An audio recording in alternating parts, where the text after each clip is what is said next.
We start tonight with a deadly cruise ship disaster near a small island along Italy's Tuscan coast. It happened in the dark of night when the huge vessel carrying thousands of vacationers, including over 100 Americans, ran aground, took on water, and tipped on its side. Tonight, at least 3 bodies have been recovered. Around 40 people remain unaccounted for, and the ship's captain is under arrest. Survivors, some of whom literally swam for their lives, are telling harrowing stories of panic, fear, and confusion as they desperately looked for a way off the stricken ship. Eventually, they were evacuated to Porto Santo Stefano, where our Italy-based correspondent Claudio Lavanga is standing by now to bring us the very latest. Claudio, good evening.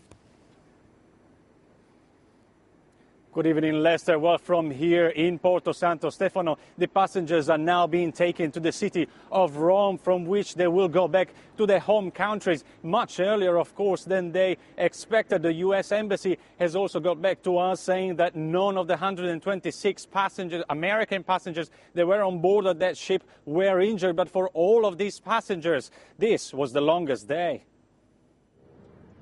A shocking scene today off the picturesque Italian coast, as rescuers frantically searched for any survivors still aboard the shipwrecked Costa Concordia. The luxury cruise liners, dubbed the Floating Temple of Fun, was carrying 4,234 people, including 126 Americans, when it ran aground last night. Amateur video shows chaos as survivors were brought to land in lifeboats. It's not happening. Daybreak revealed a gash 160 feet long on the right side of the ship as survivors recalled the first terrifying moments. Oh, we were at dinner and all of a sudden everything shifted on the ship, fell off of our table at dinner, and they said everything was fine. Obviously, it's not fine. At first, the crew tried to reassure passengers, saying it was simply a technical problem, but there was panic. Then we had a blackout, and everybody was just screaming out. All the passengers were running up and down. And then we went to our cabins to get to know what's going on. At the very end, whenever before we jumped off, one of the crew members was actually telling us we need to stay on. The ship had left the port of Civitavecchia a few hours before it apparently hit a reef or rock off the tiny island of Giglio. Passengers said it reminded them of the movie Titanic. I can easily understand the comparisons to the film. There were people scrambling all over each other. The Costa Concordia is one of the largest ships in the Concordia fleet and makes the trip around the Mediterranean weekly. Today, some passengers recall the evacuation drills were scheduled for late this afternoon, well after the Concordia began its fateful voyage.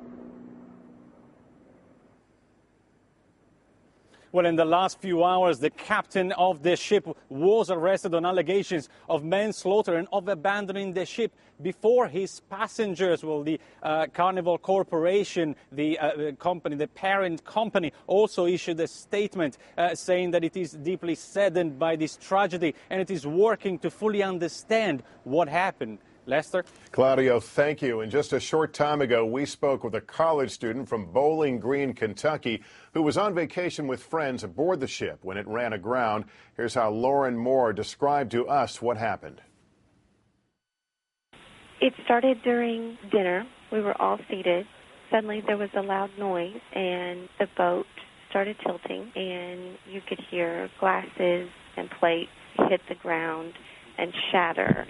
The lights started flickering, and people just started running in all directions. Some people were telling passengers there was no need to go to the boats. Some people were telling others to put their life vests on, but there was no directions. And that went on for about at least an hour before the siren finally went off that signaled to go to the boats.